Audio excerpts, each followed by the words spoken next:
Okay, in this lesson, we're going to look at simplifying expressions using the distributive property. The distributive property is extremely important, and it's something that you use all the time in algebra. So it's important we understand how to use it. First, let's go ahead and define an expression. You've heard expressions all throughout math. And we just need to make sure we know what it is. A mathematical expression I like to define as a mathematical phrase,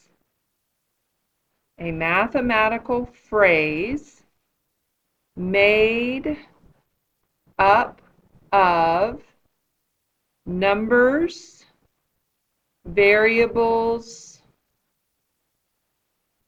and operations. And one key thing to remember, and I think you probably know this, is that expressions do not have an equal sign.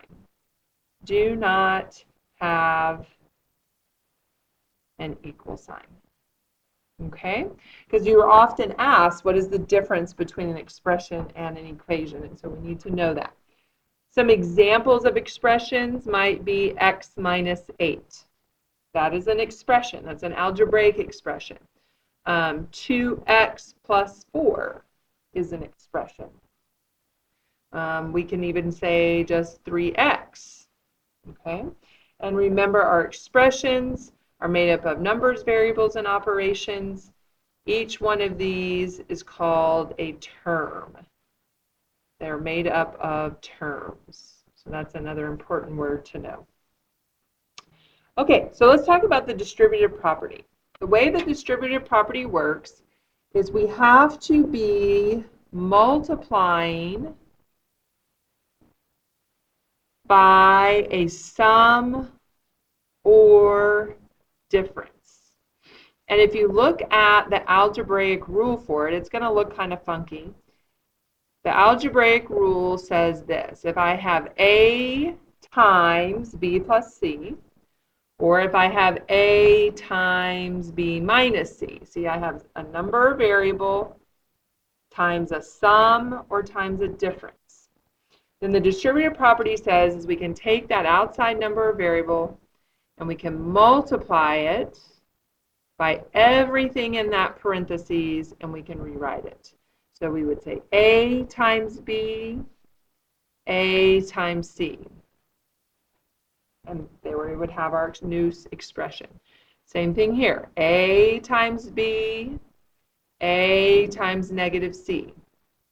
Okay, now I know that looks really crazy with just all variables. So let's look at some examples with numbers and variables, and I think it'll make more sense. So we're going to simplify the expression, and all we're focusing on today is just the distributive property, making sure we've got this piece. So 5 times x plus 12. So I'm going to take the 5 and I'm going to say 5 times x. Draw those arrows if you need to. I have to do that too.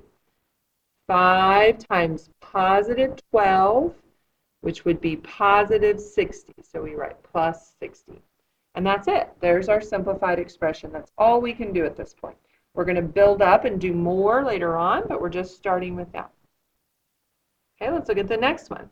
Notice this time the 4 is negative, so that's really important because we have to think about our signs. Negative 4 times x is negative 4x. Negative 4 times positive 2 is negative, so we're going to write minus 8. And that's it. Okay, let's look at the next one.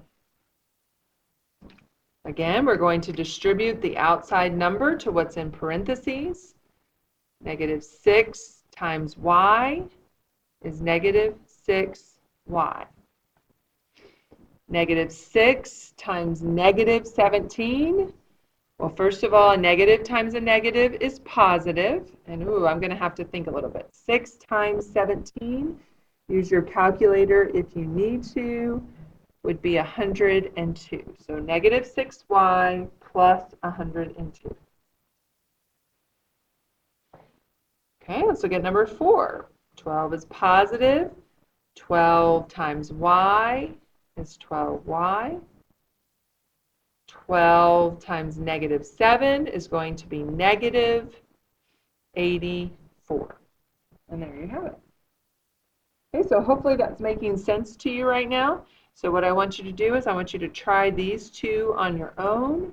And when you are finished, check with the teacher in the room.